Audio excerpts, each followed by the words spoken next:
Voilà, connectez-vous.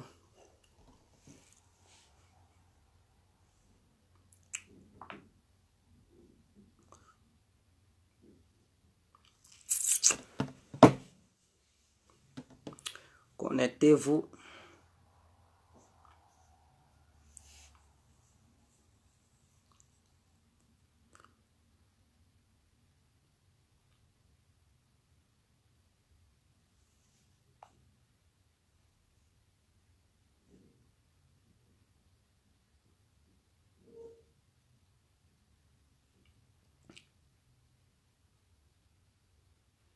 Bonsoir, bonsoir. Bon, pour ceux qui veulent intervenir, ils peuvent appeler directement en ligne comme ça. Là, c'est bon. Parce que histoire de donner numéro ou bien Messenger. Donc, ceux qui aimeraient bel et bien intervenir, ils peuvent appeler directement comme ça. On peut les voir. Et là, ils peuvent intervenir. Ceux qui ne veulent pas qu'on voie leur visage, ils peuvent cacher leur visage. Et parler seulement. C'est très important. Alors, bonsoir, bonsoir à tous et à tout temps pour tous ceux qui ne me connaissent pas. Je suis l'incontournable guerrier complet tout terrain, l'homme dont on parle, l'homme qui n'a pas faux, l'homme qui ne marche pas ses mots. Alors, nous voilà à nouveau devant cette caméra. On est là, nous allons parler de la politique ivoiro-ivoirienne. Et même à l'au-delà de la Côte d'Ivoire. On va parler de cette histoire de démocratie. Voilà, parce que nous constatons que l'Union européenne joue un double jeu avec cette histoire de démocratie et utilise la démocratie pour le bordel partout dans le monde. Et donc, on va en parler. Mais avant de parler de ça, nous allons parler de Laurent Gbagbo. On voit que Laurent Gbagbo a été acquitté, mais malheureusement, il a obtenu une liberté conditionnelle. C'est-à-dire, sa liberté a été conditionnée. Et il y a des principes qu'il ne peut pas dépasser. Voilà, il y a des règles qu'il ne doit pas dérégler. Et donc, c'est ça. En fait, c'est une prison. Il est en garde à vue, en fait. Il n'est pas à la CPI, mais il est toujours en prison. Et ce qui se passe là, je constate que c'est à cause de 2020. Pour ceux qui écoutent bien Zasso Patrick, dans l'une de ses vidéos hier, il a dit « Gbagbo ne pourra pas revenir avant 2020 ». Donc, vous comprenez déjà, et quand vous écoutez bien, il dit que Gbagbo ne peut pas revenir en Côte d'Ivoire avant 2020, donc il ne pourra pas poser sa candidature. Donc, peut-être il sait quelque chose, peut-être on lui a dit quelque chose. Et je sais que c'est à cause de 2020, ils ont conditionné en fait sa liberté. Sinon, il allait sortir, il est acquitté. Donc, quand on acquitte quelqu'un, ils ont blanchi la personne. Les choses, les faits dont on lui reprochait, ces faits-là sont anéantis. Donc, ça veut dire que tu n'es plus coupable. Tu n'es plus coupable parce qu'on ne reconnaît pas que ce qu'on te dit que tu avais fait, tu n'es plus là-dedans. On dit non, tu es blanchi, tu es propre, tu n'es plus sale. On dit tu as tué quelqu'un et après la justice, on met des enquêtes pendant des années et la justice constate que non, si on te disait que tu avais tué des gens, on constate qu'avec plusieurs enquêtes menées, on voit que non, tu n'as pas tué quelqu'un. Donc, quand tu as quitté, tu es blanchi.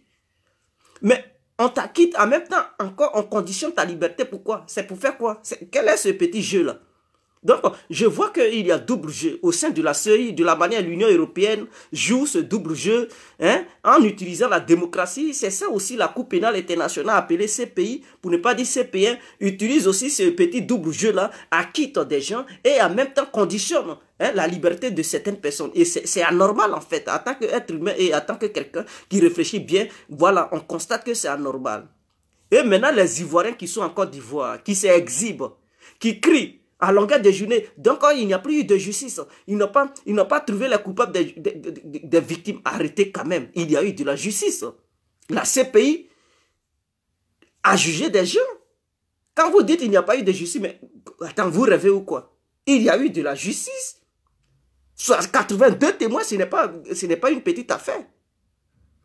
Pour condamner même quelqu'un là, il suffit d'avoir au moins 2 personnes, 2 témoins, 4 personnes, 10 témoins qui affirment les mêmes choses. Et si ces choses sont vraiment avérées, mon frère, on peut te condamner. Ça fait déjà plusieurs témoins. Mais 82 témoins, pendant combien de 282 jours, en train de traquer les gens, là, en train de mener des enquêtes. La CPI a tous les moyens du monde. Ce n'est pas l'argent qui manque à la CPI. Il y a des élites qui sont derrière ça. Le gouvernement ivoirien a financé la CPI. Vous pensez que l'État ivoirien, c'est l'argent qui manque au gouvernement ivoirien? Il y a des milliards qui coulent. C'est pas histoire de dire, non, la CPI a un problème de financement, donc la CPI n'a pas pu mener des vraies enquêtes pour pouvoir découvrir si Laurent Gbagbo et Blé Goudé sont réellement coupables ou pas. Donc, il y avait plusieurs États qui étaient derrière la CPI. L'ONU même finance la CPI. Donc, la CPI est financée de tout part. Les États africains financent ça. Le gouvernement même ivoirien finance ça. La France, il y a des élites. Donc, la CPI avait tous les leviers. Je dis bien tous les leviers, tous les moyens pour pouvoir mener les enquêtes.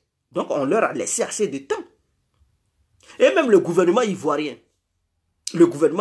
a arrêté Gbagbo. Ce n'est pas quelqu'un qui a fui des documents au sein du palais présidentiel pour dire, pour ne pas qu'on voie les traces, je vais courir. Ils ont découvert des ordinateurs, ils ont découvert des documents au sein du palais présidentiel. Non, je dis, oui, au sein de la résidence. Donc, le gouvernement de Ouattara, les rebelles et tout ça, ils contrôlaient tout à Abidjan.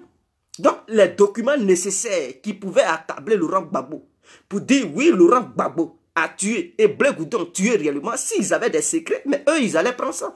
Parce que quand ils ont arrêté les gens là, il y avait assez de documents dans la maison que les rebelles ont trouvé sur place. Donc, dans ces documents, s'il y avait des secrets à cacher, ils allaient découvrir les ordinateurs que les rebelles ont pris. Mais même si tu as fait quelque chose dans un ordinateur que tu as effacé, ça va côté mémoire. Comment on appelle ça même? Dans la mémoire de l'ordinateur. Même ceux qui connaissent l'ordinateur, il faut effacer. Ça reste toujours dedans. Donc, ils pouvaient donner ça à des grands informaticiens pour fouiller dans les ordinateurs trouvés dans la résidence de Gbagbo, pour voir qu'est-ce qu'ils se sont dit, les mails qu'ils se sont envoyés, ils allaient découvrir des preuves. Mais jusqu'à présent, ils n'ont pas pu le faire, ils n'ont pas pu découvrir quoi que ce soit avec les documents qu'ils ont ramassés au sein de la résidence, avec les ordinateurs qu'ils ont volés. Hein? Les rebelles ont volé, ils ont pris tout avec les témoins sur place ou quoi que ce soit. Ils n'ont pas pu prouver que ces gens-là ont tué.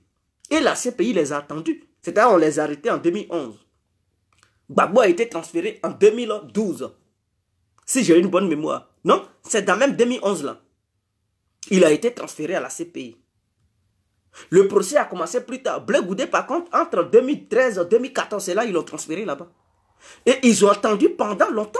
La CPI a mené des enquêtes. Fatou Bensouda, les McDonald's, il y avait même avant Fatou Bensouda, il y avait d'autres procureurs. Ils avaient tous les moyens pour pouvoir mener des enquêtes. On leur a donné des paquets de trucs en 2010. Il y a eu même Mediapart à révéler les échanges entre les procureurs de la CPI et l'État français. Il y a eu des échanges entre les procureurs de la CPI et l'État ivoirien. Donc, vous ne pouvez pas nous dire que malgré les accusations qu'il y a eu contre Gbagbo et Blé Goudé, en disant qu'ils ont tué des gens, l'État ivoirien n'a aucune preuve. Mais si l'État ivoirien avait des preuves, pourquoi l'État ivoirien n'a-t-il pas donné ces preuves-là au procureur pour pouvoir condamner Laurent Gbagbo à mort? Pourquoi l'État français qui a tous les renseignements à sa disposition, pourquoi tous les services secrets, la technologie la plus avancée à sa disposition, pourquoi l'État français n'a-t-il pas fourni des vraies preuves pour qu'on condamne Gbagbo? Est-ce que Gbagbo et Sarkozy ils buvaient un truc en coutou ensemble? Ils ne buvaient pas coutou ensemble. Est-ce que Gbagbo et Sarkozy, ils mangeaient dans une même assiette? C'était chat et chien. Ils ne s'attendaient pas. Pendant qu'on arrêtait Gbagbo, c'est Sarkozy qui était aux commandes. Pourquoi avec toutes les preuves, Sarkozy n'a pas pris les preuves pour donner ça à Lassane? Pour dire voici les preuves qui peuvent condamner Laurent Gbagbo. Une fois transféré à la CPI, il ne l'a pas fait. Hollande lui-même, quand il n'avait pas encore pris le pouvoir, il a même critiqué Gbagbo. Il dit Gbagbo est irréprochable, il est infréquentable. Pourquoi lorsqu'il est venu au pouvoir, il n'a-t-il pas donné les preuves dont disposait l'Élysée pour pouvoir permettre à Laurent Gbagbo d'être condamné? Ils n'ont pas pu le faire. Les grandes puissances du monde qui ont fait coalition pour aller bombarder la Côte d'Ivoire n'ont pas pu prouver que Laurent Gbagbo et Blé Goudé ont tué des gens. La CPI, par manque de preuves, a décidé de les acquitter. Le gouvernement ivoirien, même les témoins sélectionnés, ils n'ont pas pu prouver quoi que ce soit. Il y a d'autres, ils partent là-bas, on leur demande leur village, ils disent qu'ils ont oublié. Toi, tu oublies ton village. Mais on dit ton nom, il dit qu'il a oublié son nom. On dit tu as voté, il dit non, il n'a pas voté. On lui montre les trucs, ses propres déclarations, il dit, ah, c'est quand je vois sur l'écran là que je me rappelle que j'ai voté. Mais attendez, on est où là? Toi, tu as voté, tu oublies que tu as voté. On te demande ton nom, tu ne connais pas. On doit te montrer un écran d'abord pour reconnaître toi, ton propre nom. On dit ton village, il dit il a oublié son village. Même leurs propres parents, on dit qui t'a mis au monde, il dit il a oublié sa mère. Mais attendez, avec des gens comme ça, vous les prenez pour les amener à la CPI et vous pensez que ceux-là, ils peuvent comprendre. Mais c'est ce que les victimes ont eu comme témoin.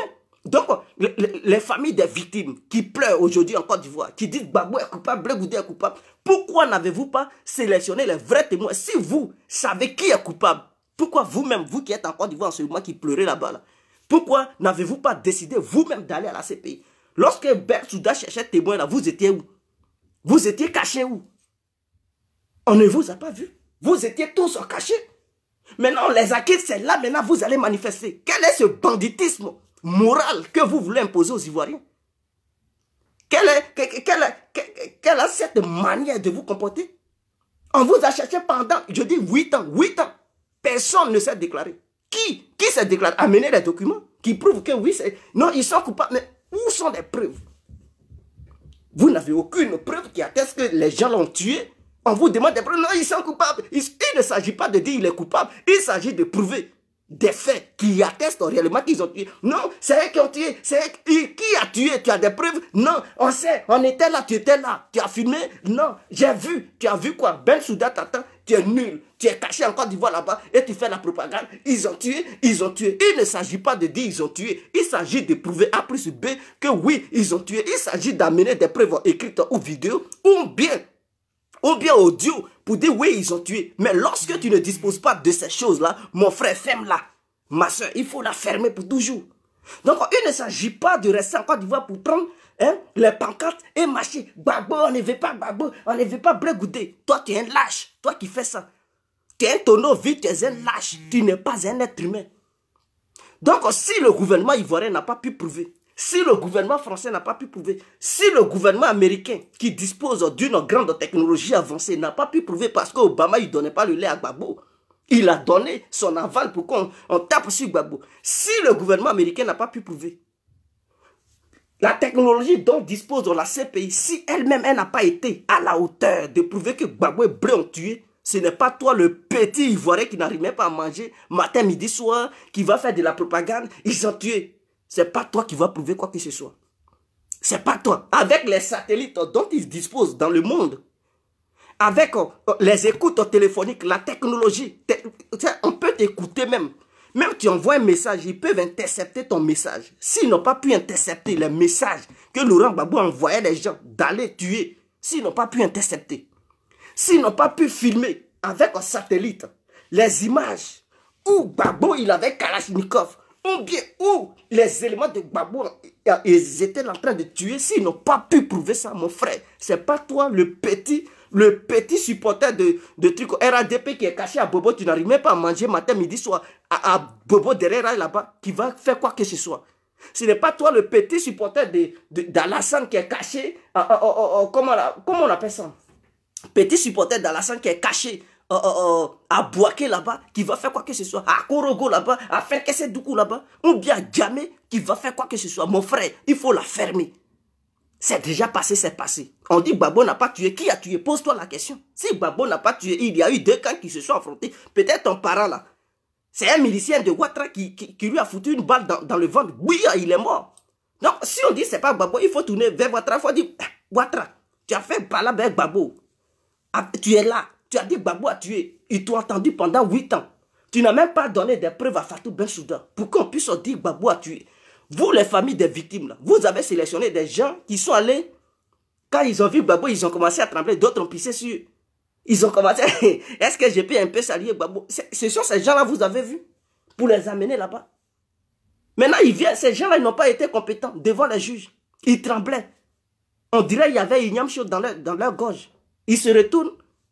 Non, Gbagbo est coupable. Il est coupable comment? Et c'est maintenant, à la dernière minute, vous cherchez des preuves. Il n'y a plus de preuves, ma soeur. Il n'y a plus de preuves, mon frère. Et Ouattara, il n'a pas pu apporter des preuves. Donc, vous devez comprendre et demander des comptes à Alassane. Si on dit que ce n'est pas Gbagbo, c'est que c'est Ouattara. On dit dans la chambre, il y a une fortune. On laisse 2 individus dans la chambre. On accuse un. On fouille, on fait toutes les enquêtes du monde. Et celui qu'on a accusé là, ils n'ont pas trouvé quoi que ce soit. Mais on doit aussi accuser le deuxième. Pouvoir fouiller aussi le deuxième si ce n'est pas lui qui est coupable. Donc c'est ça entre Gbagbo et Ouattara. Ils ont accusé Gbagbo, ils l'ont amené 8 ans en train de faire fouiller. Ils ont même fouillé le sous-sol ivoirien en train de chercher des preuves. Ils ont cherché dans les téléphones des Ivoiriens. Ils ont mis même les Ivoiriens sous écoute. Vous pensez qu'au moment où on bombardait, il n'y avait pas écoute. Ils ont mis les Ivoiriens sous écoute. La France avait un service secret caché quelque part là-bas. Ils écoutaient tous les Ivoiriens. Vous pensez que c'était de l'amusement? Ils regardaient satellites branchés sur la Côte d'Ivoire. Écoute téléphonique, tout. Ils ont tout fait. Ils n'ont pas pu trouver preuve. Donc, tournez-vous vers Ouattara. Cherchez maintenant dans les ordinateurs dont disposait Ouattara à l'hôtel du Golfe. Et vous allez voir s'il n'y a pas eu de message envoyé aux rebelles d'aller tuer quoi que ce soit. Écoutez les discours de Soro Guillaume. Vous avez écouté tous les discours de Blé Goudé. Vous n'avez pas eu un seul discours où il dit allez-y tuer. Vous n'avez pas pu avoir ça. Parce que si Blé Goudé avait tenu un tel discours d'aller tuer, mais je vous le dis aujourd'hui, il n'allait pas être acquitté. Ils allaient dire oui, réellement, c'est lui qui a donné l'ordre. Mais prenez maintenant le cas de Soro Guillaume. Vous allez voir, partout, il a crié haut et fort. Je donne l'ordre. Ce n'est qu'une question de minutes. Il ne s'agit plus de jours. Allez-y, je vous donne l'ordre de prendre ça. Frappez fort. Et il tenait ce discours. Donc, si on veut voir qui a donné l'ordre réellement à des gens d'aller assassiner d'autres, ben c'est Soro Guillaume. Fouillez même dans le petit téléphone de Ouattara, dans le lorsqu'il était à l'hôtel du Golfe. Fouillez là-bas. Vous allez voir des messages entre lui et Sarkozy. Qu'est-ce qu'il a demandé à Sarkozy? Est-ce qu'il a demandé à Sarkozy de bombarder? Et vous allez voir. Et le bombardement de la France a commis assez de morts. Vous avez oublié tout ça. Vous cherchez des gens qui ont... La France a tué. La France a tué des Ivoiriens. Donc si on cherche des gens qui sont morts, on cherche des responsables, mais demandez à l'État français. Ton frère est mort. Tu ne sais même pas où il est mort. Tu ne vois même pas son corps. Peut-être ton frère était dans la rue lorsque les hélicoptères bombardaient. Ah oui, il a pris une bombe dans son ventre. Oui, il est mort. Et toi, tu dis c'est Gbagbo. Peut-être demande à Sarkozy, il est responsable, mon frère. Il ne s'agit pas d'accuser sans preuve. Demande à Sarkozy parce qu'on sait que Sarkozy aussi a tué. Tu dis ton frère est mort à Bobo. Ou bien ta soeur est morte à Bobo. Demande à IB, va réveiller le corps d'IB pour lui demander. Mais IB major, qu'est-ce qui se passe? On dit qu'il y avait commando invisible ici. Nous avons perdu nos parents ici à Bobo. On dit c'est Gbagbo. On a fouillé dans les poches. On a même fouillé même dans le cuir de Gbagbo. On ne voit même pas de trucs, de traces qui attestent que Gbagbo a tué. On a renversé Blé Goudé. On a tout fait. On ne voit pas. Mais IB, qui a tué? Parce que c'est toi qui regardes à Bobo ici. Tu mettais des cagoules pour dire commando. Est-ce que c'est pas toi qui as tué nos parents pour attribuer ça à Gbagbo? Vous devez comprendre. C'est ça la guerre. La guerre, c'est-à-dire quoi? Tu peux même tirer sur tes propres ressortissants et accuser l'autre. Mais vous n'avez jamais vu ça. Mais j'ai l'impression que les Ivoiriens, ils sont encore dans le sommeil. C'est ce que la CIA fait. La CIA, le service secret américain là, hein, lui, il opère comme ça. C'est-à-dire pour provoquer la population de se révolter contre son président. Ils font quoi? L'Amérique va mettre des pressions. C'est-à-dire embargo. Une fois que la population est étouffée économiquement et que la population a faim, d'autres vont craquer. Une partie de la population va craquer pour dire le président est nul. Il n'a qu'à partir. Et d'autres vont soutenir le président. Et lorsqu'il y a des foules dans la rue, maintenant ces mêmes services secrets vont voir d'autres ressortissants pour leur donner des armes pour tirer sur la foule.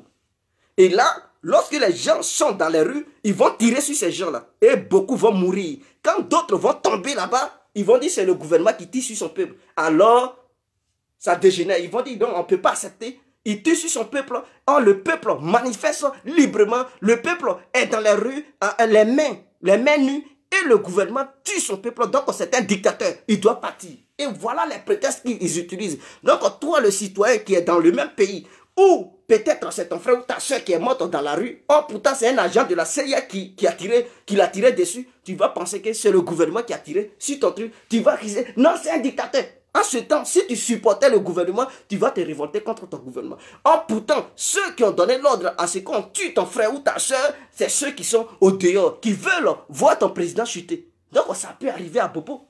À Bobo, c'était incontrôlé. Parce que c'était un coup préparé d'avance. Le fait de voir Gbagbo tomber, donc ils pouvaient tirer sur les manifestants du RADP. Surtout les femmes. Puisqu'on dit que le plan était préparé avant. Eux là, ils avaient un plan préparé.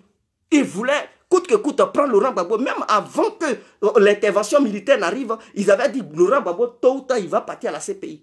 Donc, ils pouvaient préparer ce plan, c'est-à-dire tirer sur les ressortissants du RDR et vers la fin accuser Gbagbo, le gouvernement de Gbagbo, pour dire qu'ils ont tué des femmes. Pourquoi la CPI ne s'est pas attardée sur les dossiers des autres morts? Je ne parle pas des femmes d'Abobo, mais il y a des membres du RADP qui sont morts. Au front, en dehors d'Abobo, là. Est-ce qu'à Bouaké, il n'y a pas des gens qui sont morts? Est-ce qu'à Korogo, en dehors même d'Abobo, là, est-ce que des gens ne sont pas morts?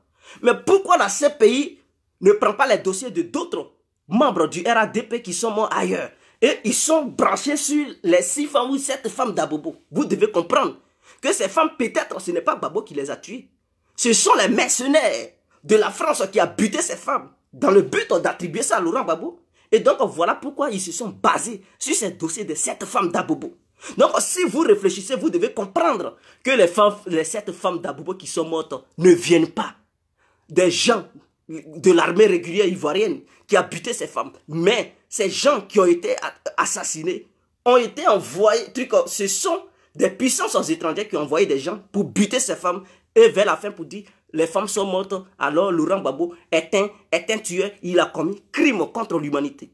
Voilà pourquoi ils se sont basés seulement sur ces dossiers. Et pourquoi ces dossiers, ils n'ont pas trouvé de responsable?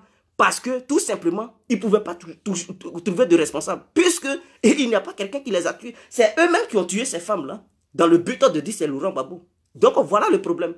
Voilà pourquoi ils ont passé 8 ans en train de fouiller, ils n'ont pas trouvé de preuves. Mais ils savent que ce sont eux. Et ils ne peuvent pas vous dévoiler cela. Parce que c'est un complot international. Et je pense que le RADP est bien placé pour le savoir. Soro Diom, il connaît. Soro Diom, il connaît. Non, je ne parle pas de l'Ouest. Les victimes des autres, je ne parle pas des autres victimes. Les victimes qu'il y a eu du côté du FPI, je ne parle pas de ces victimes. Moi, je parle des victimes qui viennent du RADP. Il y a eu plusieurs victimes au sein du RADP. Ce n'est pas seulement à Bobo.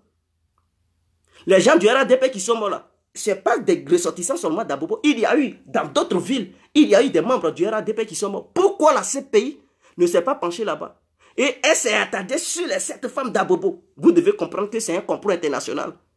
Des gens qui vous ont supporté, ce sont eux-là qui ont tué vos propres sœurs d'Abobo là, dans le but d'attribuer ça à Laurent Gbagbo et trouver un prétexte pour dire que Gbagbo est un dictateur. Ils tuent les militantes du RADP et leur donner, c'est-à-dire l'aval d'intervenir militairement et bombarder. Et c'est ce qui est arrivé.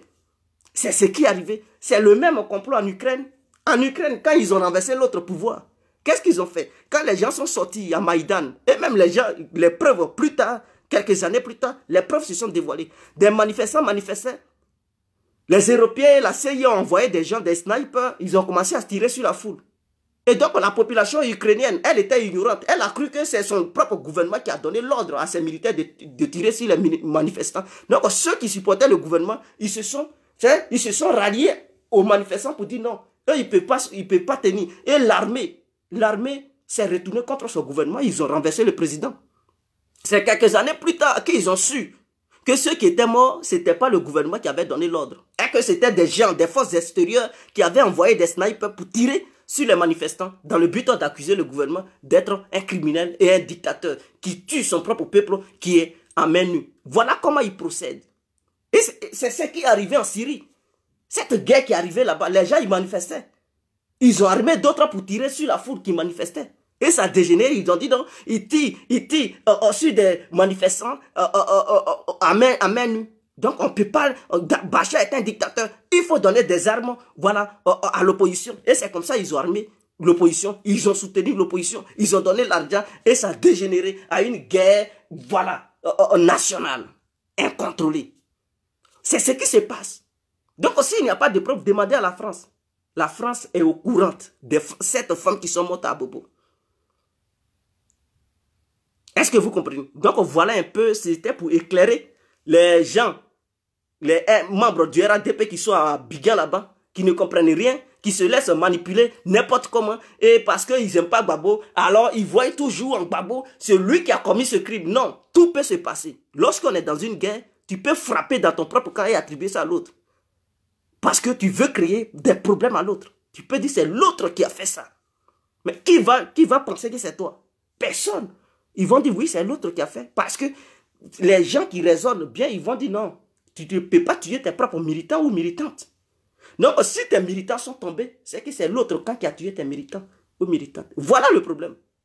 Et c'est ce que les Européens ils font pour déloger les gouvernements du monde. Ou bien mettre embargo ou intervenir militairement. Donc, voici un peu. Donc, c'était le cas de Laurent Gbagbo. Et Laurent Gbagbo, là où il est, il ne va pas se présenter en 2020 parce qu'il sera là-bas jusqu'à... C'est-à-dire, après les élections de 2020, c'est là qu'ils vont le libérer totalement. Voilà. Donc, la CPI va essayer de le reconvoquer un peu pour l'attendre et le libérer jusqu'à ce que 2020 arrive. Les élections vont passer. Lorsque elles passeront, ils vont les libérer. Parce qu'ils ne veulent pas qu'ils soient en Côte d'Ivoire hein, jusqu'à ce que les élections les trouvent là-bas. Donc, ils vont les maintenir hors de la Côte d'Ivoire. Et en 2025, les Ivoiriens trouveront qu'ils sont maintenant vieux. Et donc, ils n'ont plus leur place. Ils n'ont plus leur place. Gbagbo n'a plus sa place. Il ne peut plus essayer de poser sa candidature. Je viens. Allô? Je suis en direct. Ok, tiens.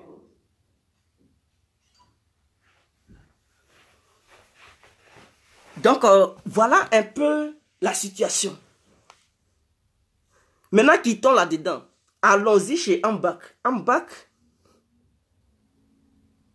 Zasso fait sa propagande dans ces temps-ci. J'ai vu Zasso Patrick en global, mon frère de la Suisse. J'ai constaté qu'il est là, parler d'Ambak comme le candidat. Est-ce qu'il est présidentiable, Ahmed Bakayoko? Est-ce qu'il peut présider la Côte d'Ivoire? Je sais que c'est quelqu'un qui est bien gentil, qui est gentil, qui est bien. Mais est-ce qu'il peut gouverner la Côte d'Ivoire? Parce qu'il ne s'agit pas. Est-ce qu'à Bobo, là, il arrive à gouverner à Bobo? C'est ça le problème aussi. Parce que ça c'est un test. On veut voir Ahmed Bakayoko développer ou bien changer à Bobo. À Bobo n'est pas toute la Côte d'Ivoire. C'est une petite commune. Même si c'est grand, mais par rapport à la Côte d'Ivoire, à Bobo est petit par rapport à la Côte d'Ivoire. Donc là, il est nommé maire. Il nous avait fait croire que le futur maire d'Abobo, l'État ivoirien allait débloquer des milliards de francs CFA pour développer la commune d'Abobo. On attend ces milliards de francs CFA. Et voir la commune d'Abobo changer, devenir comme Koko dit, ou bien, comme on appelle ça, Koko dit, ou bien Makori résidentiel, ou bien zone 4, zone 3, zone 2, Bietri, ou soit, comme on appelle ça, à Plateau. Mais si Abobo ne change pas, jusqu'en 2020, on va voir qu'Ahmed Bakayoko a été un échec total. Donc, moi, je demande à mon frère Zasso Patrick, au lieu de faire la propagande d'Ahmed Bakayoko, il devrait conseiller à Ahmed Bakayoko de relever le défi. Nous voulons voir le défi d'abord.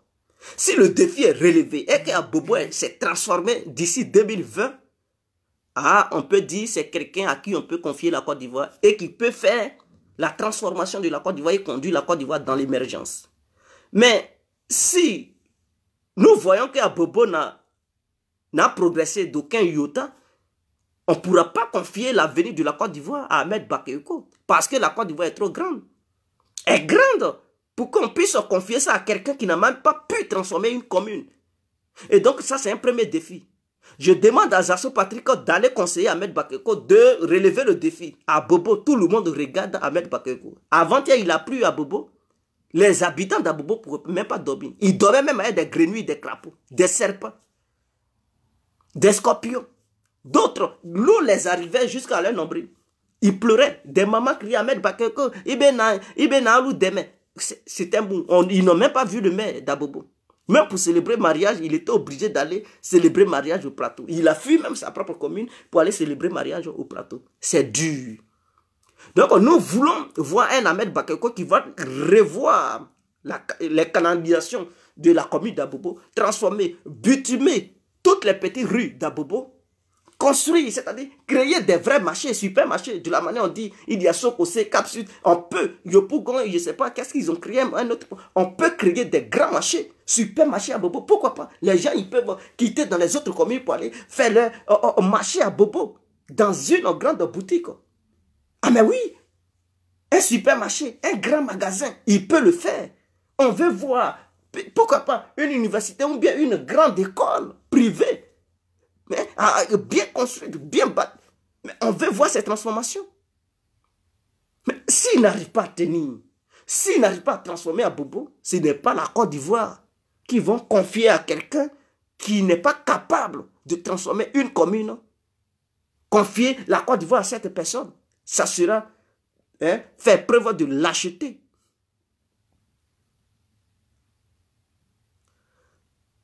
Quand vous dites qu'il y a des preuves à Bobo, nous voulons voir les preuves d'ici 2020. S'il y a des preuves et que tout est bien, tout s'est bien réalisé, mais en 2020, c'est nous-mêmes qui allons battre campagne pour Ahmed Bakayoko. Je ne dis pas qu'il ne peut pas être candidat, je ne dis pas qu'il ne peut pas être président. Mais je dis, c'est une épreuve, c'est un test. Et donc, à Bobo, nous savons que Bobo est la dernière des communes de la Côte d'Ivoire. À Bobo, à Djamé, Koumassi, ces communes-là ne vont pas du tout bien.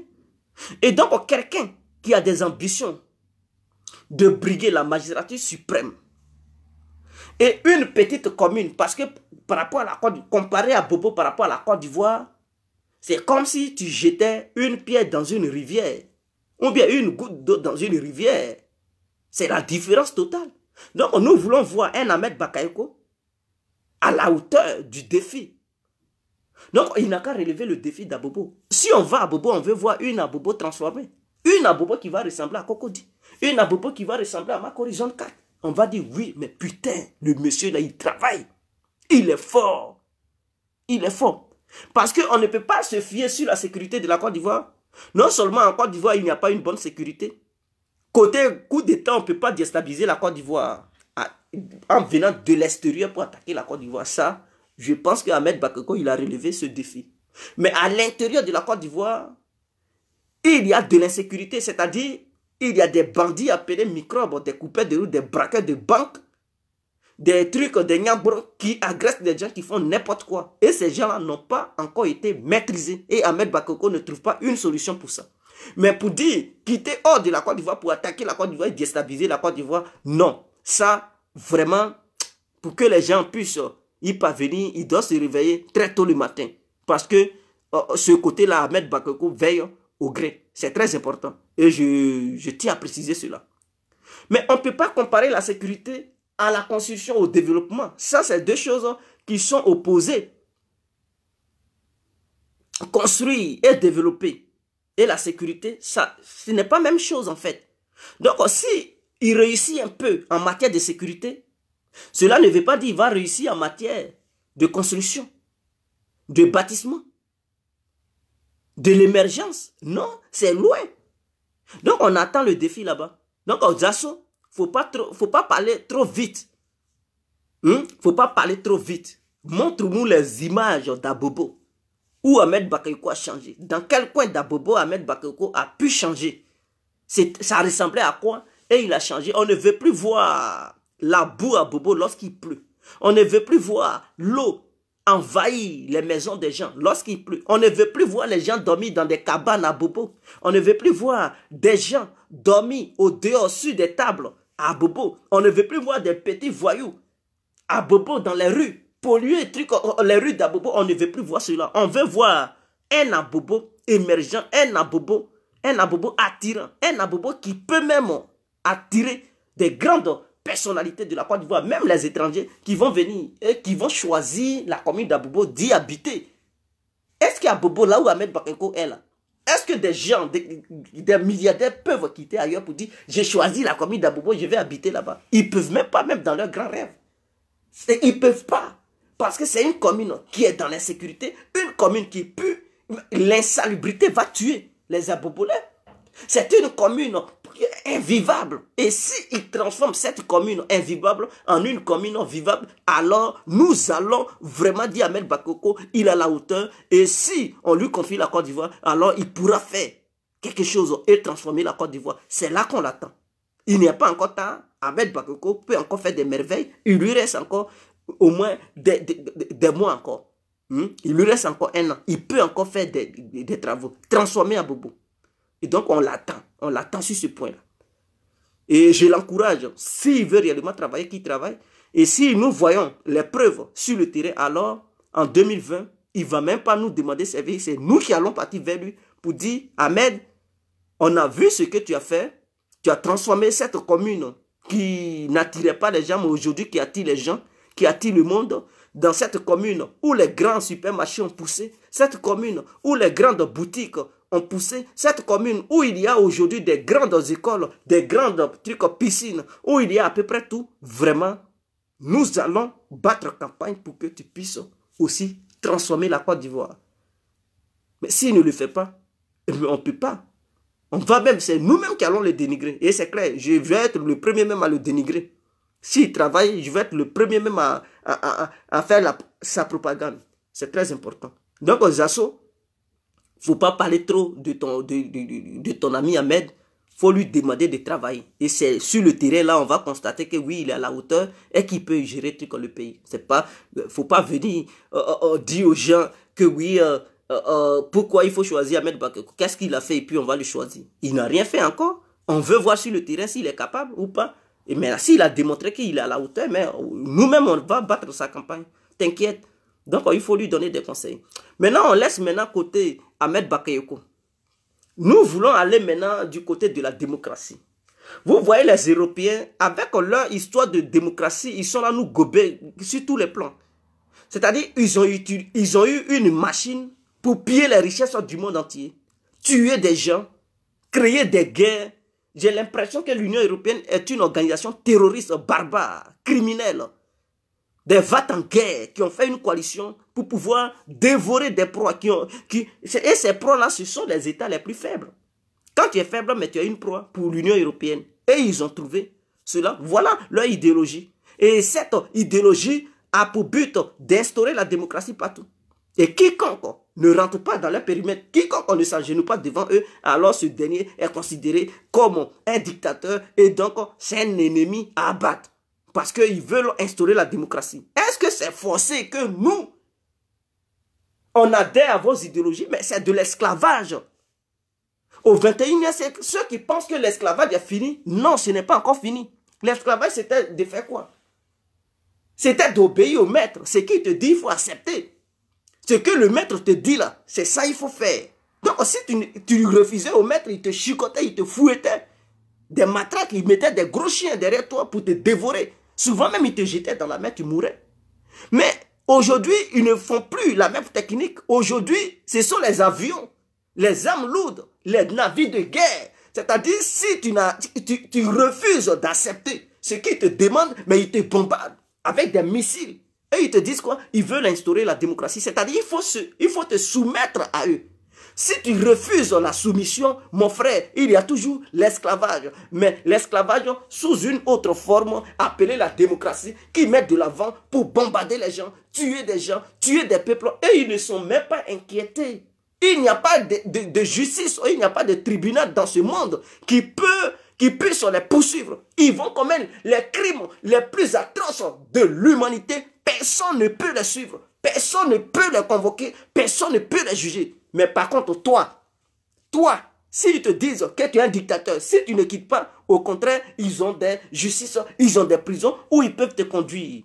Donc voilà le délit de cette coalition Vantaguer, cette coalition diabolique appelée l'Union européenne qui s'est créée pour opprimer les peuples les plus faibles, les dévorer, voler leurs matières premières, leurs ressources halieutiques, leurs ressources minières, je ne sais pas, toutes sortes de ressources qui puissent se trouver sur leur territoire et réduire leurs ressources humaines. Ah oui, parce qu'ils nous tuent, donc ils nous réduisent. Et c'est une manière de nous recoloniser. C'est une manière d'appliquer l'esclavage. Donc l'esclavage n'est pas encore terminé. Les Noirs sont toujours esclaves des Blancs. Et il y a d'autres, les Indiens sont toujours encore les esclaves des Blancs. Voilà, c'est ce qui arrive au Venezuela. Les Vénézuéliens, ce sont les Indiens. À n'oublier, les Boliviens, là, ce sont des Indiens. Ceux qui étaient en Amérique, aux États-Unis d'Amérique, que les Américains ont tués pour pouvoir occuper les terres. Une partie a fui pour venir au Venezuela. C'est cette partie-là qui veulent encore exterminer. Ils sont derrière eux. Parce que Dieu leur a donné une richesse. Et ce n'est pas de leur faute. Ceux qui étaient aux États-Unis, il y avait une richesse. Voilà pourquoi ils sont les premiers riches au monde. Il y a du pétrole, il y a toutes sortes de richesses. Ils les ont tués, ils ont pris ces richesses-là. Ils ont exploité ça jusqu'à... C'est fini maintenant. Ils les suivent encore au Venezuela, ils veulent encore les exterminer là-bas. Donc ils trouvent que lui qui est là, c'est un dictateur. Et ils veulent imposer, instaurer la démocratie. Mais c'est quoi?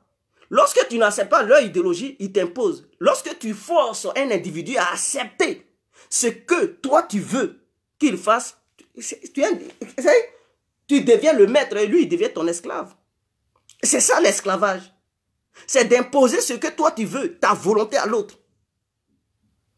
C'est de permettre à l'autre de subir ce qu'il ne veut pas. Donc, lorsque tu lui imposes, toi, ton idéologie, toi, ta vision et tes vœux, c'est qu'il est ton esclave.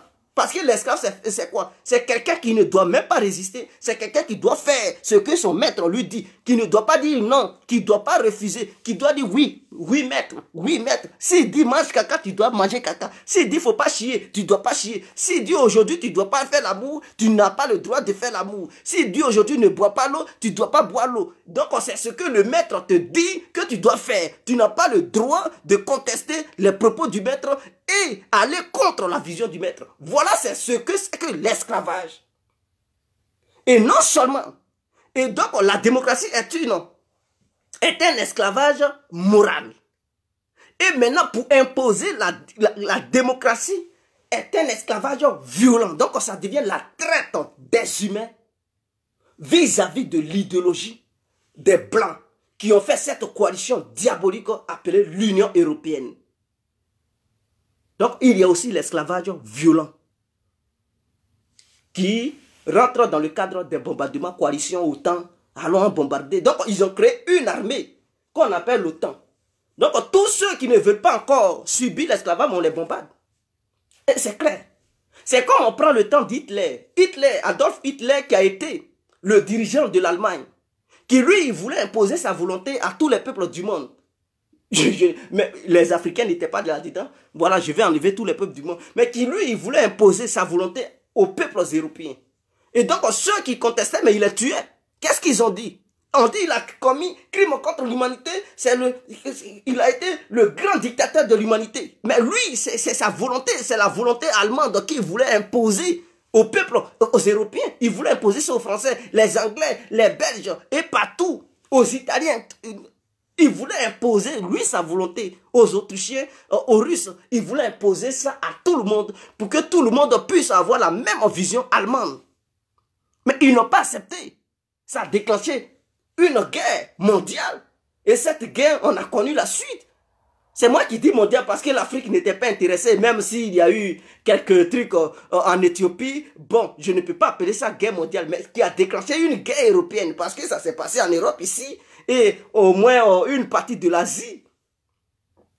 Donc ça a déclenché cette guerre parce qu'ils n'ont pas accepté. Ils n'ont pas accepté la vision allemande. Pourquoi eux aujourd'hui, qui n'ont pas accepté cette même pratique hier, sous l'ère hitlérienne, pourquoi ils nous imposent cela? Mais vous pensez que c'est la même chose. Donc ils sont encore pires que Hitler. L'Union européenne est pire que Hitler. Comment on appelle ça? Les dirigeants de l'UE, ils sont pires que Hitler. Parce qu'ils commettent des crimes que Hitler avait commis. Ils commettent des assassinats que Hitler avait commis. C'est la même chose, il n'y a pas de différence. Il n'y a pas de différence. Hitler tuait pour imposer sa volonté. Hitler tuait pour imposer, lui, sa vision, pour son système économique. Il tuait pour imposer tout ça, pour que l'Allemagne puisse contrôler tout. Eux, aujourd'hui, ils tuent pour imposer la démocratie. Ils tuent pour imposer leur volonté. Ils tuent pour imposer leur système financier. Donc, c'est la même chose. Il n'y a aucune différence. Hitler et l'Union européenne, ils sont pareils. Ils ont été des criminels. Ils sont toujours des criminels. Voilà, il n'y a pas de différence. Donc, pour ceux qui ne comprennent pas, je leur explique. Je leur explique. Même s'ils ont menti sur Hitler. Mais l'histoire qu'ils ont racontée sur lui, que nous avons étudiée. Mais quand tu fais des recherches particulières, tu trouves d'autres choses qui ne sont pas vraies. Mais ils ont menti sur lui. Mais par rapport à leurs mensonges qu'ils nous ont enseignés dans les écoles, si on se base sur ça, pour juger leurs actions qu'ils mènent actuellement, nous constatons qu'ils sont encore pires que Hitler. Ils sont barbares, des criminels agrégés, des criminels attitrés. Ils sont barbares. En Libye, qu'est-ce qu'ils ont fait? À cause de la démocratie, ils ont tué. Mais Hitler, est-ce que c'est comme ça ils bombardaient les gens? En Irak, à cause de cette histoire de démocratie, ils ont tué des gens. En Côte d'Ivoire, on n'en parle pas. Au Mali, on n'en parle pas. En Somalie, on n'en parle pas. En Syrie même. Là, c'est le désordre. Centrafrique. Ils ont tué. Au Congo, ils tuent. Mais où ils ne tuent pas même? Ils ne tuent pas où? Où est-ce qu'ils ne tuent pas sur cette terre? Ils tuent partout. Au nom de quoi? Au nom de la démocratie. Donc, c'est leur vision à eux là, qu'ils veulent imposer à tout le monde. C'est ça, hier, Hitler voulait imposer sa vision à tout le monde. Et ils ont trouvé qu'il était dictateur, il était un criminel. Donc, pour cela, ils l'ont puni. Ils ont déclenché une guerre. Aujourd'hui, c'est la même pratique qu'ils pratiquent. Ils veulent imposer leur vision à tout le monde. Si tu ne veux pas, ils te tuent. Mais c'est la même chose. Et les gens, ils pensent que ça a changé. Non, l'homme blanc était toujours comme ça. L'homme blanc est né criminel et il va mourir criminel. L'homme blanc est comme ça. Quel que soit ce qu'il te dira, c'est un criminel. Il ne changera pas. Ils ont de ces choses bizarres dans leur tête. Et ils sont comme ça. Voilà le vrai danger. Voilà pourquoi nous demandons aux Noirs de se mettre ensemble, de ne pas se laisser manipuler. C'est eux-mêmes qui nous tuent. Et ils accusent nos propres, soit nos dirigeants, ou bien les leaders de l'opposition d'avoir tué. Et nous, on se cogne les têtes là-bas. Et ils deviennent forts. Et puis, ça leur donne des prétextes d'aller nous bombarder. Ils nous réduisent. Ils nous tuent comme des chenilles, comme des fourmis. Et on fait quoi? Vers la fin, on ne peut même pas les poursuivre en justice. Tu dis, c'est lui qui nous a tués. C'est tel pays. Tu as fait quoi? Tu as pleuré, mon frère. Mais si tu tues l'un de leurs ressortissants, c'est là que tu vas les connaître. C'est-à-dire, eux, ils sont des grands criminels, mais ils ne veulent même pas qu'on touche à un cheveu de leurs ressortissants. Ils vont lancer un mandat d'arrêt. Si ton gouvernement ne veut pas te livrer, mon frère, ils vont mettre un embargo. Même si ton gouvernement ne fait pas attention, ils vont intervenir avec des bateaux, des navires de guerre, missiles. Ils vont tuer ton peuple. Parce qu'un seul individu a tué l'un de leurs ressortissants et que son gouvernement, le ressortissant de ce gouvernement, le gouvernement dont ce dernier il vient, s'il protège ce dernier, eux, ils vont intervenir militairement. Mais par contre, eux, s'ils tuent des milliers de ressortissants de ton pays, mon frère, personne ne peut les intimider. Ils s'en foutent. Donc, pour eux, le monde les appartient. Si on dit criminels, ils sont les grands criminels. C'est pour ne rien, on accuse Al-Qaïda, les djihadistes, qui les donnent des armes. C'est eux. Donc, c'est leurs soldats qui sont les criminels, les Al-Qaïda, les djihadistes. C'est eux les soldats, leurs bons petits, leurs miliciens. En Côte d'Ivoire, on a vu, il y avait les miliciens Gbagbo et les miliciens de Ouattara. Et donc, les miliciens de Gbagbo, ils étaient là, les miliciens de Ouattara. Mais est-ce que ces miliciens-là, eux, ils fabriquent des armes? Qui leur donnait des armes? Mais c'est leur vieux père. C'est les hauts gradés qui leur fournissaient des armes, qui leur motivaient. Donc, c'est la même chose. C'est Al-Qaïda, c'est djihadistes, l'OIL, on dit Shabab, Boko Haram, qui les finance. Eux-mêmes, ils fabriquent des armes. Non, ce sont les Européens, l'Union européenne qui les finance. C'est eux, leurs vieux pères.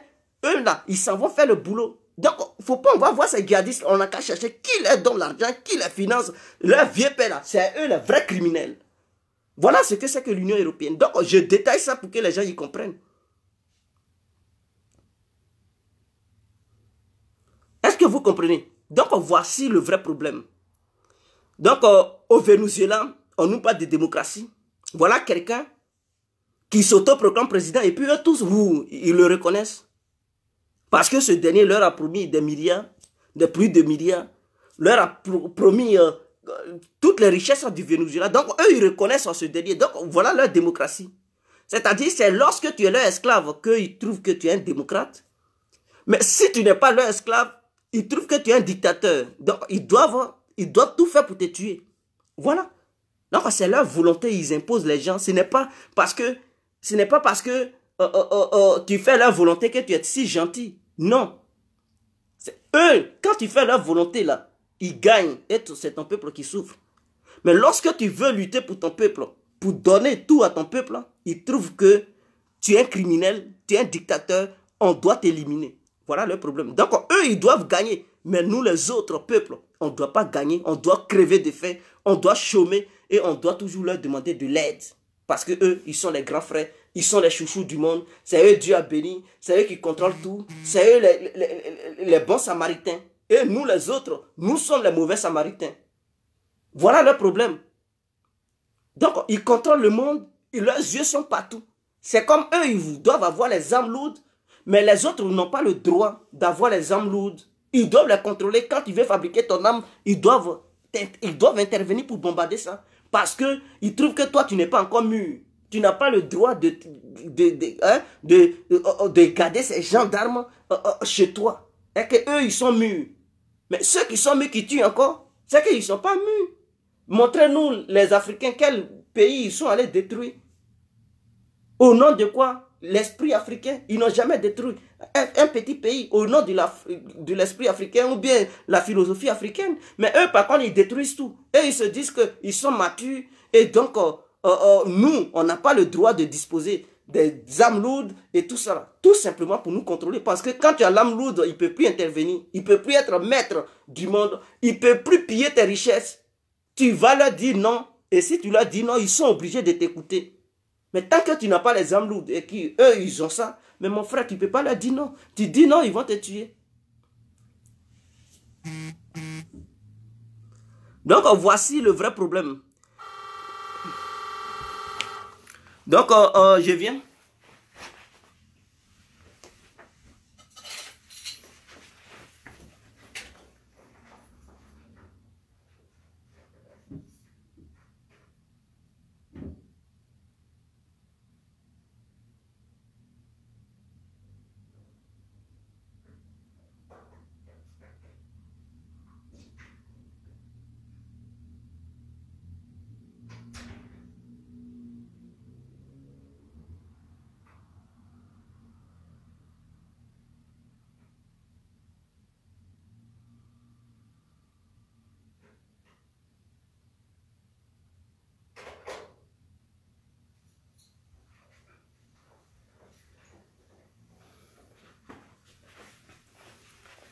Ok, c'était mes amis et tout.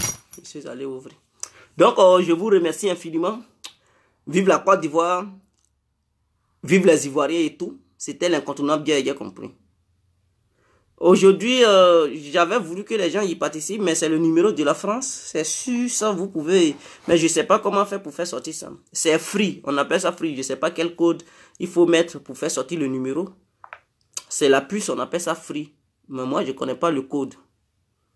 Non, j'allais permettre aux gens d'intervenir.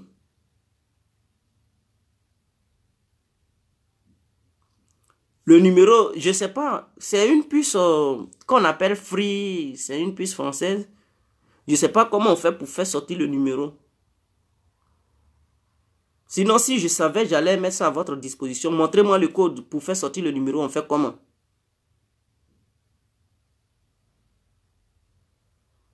On fait comment pour faire sortir le numéro? Donc, si on ne connaît pas le numéro, on sera obligé de couper. De couper le direct. Si on ne voit pas, je ne sais pas comment faire pour faire sortir le numéro. Ok, bon. Je vous laisse. Bonne nuit à tous et à toutes. C'était l'incontournable Guerrier complet. Ciao. On est ensemble.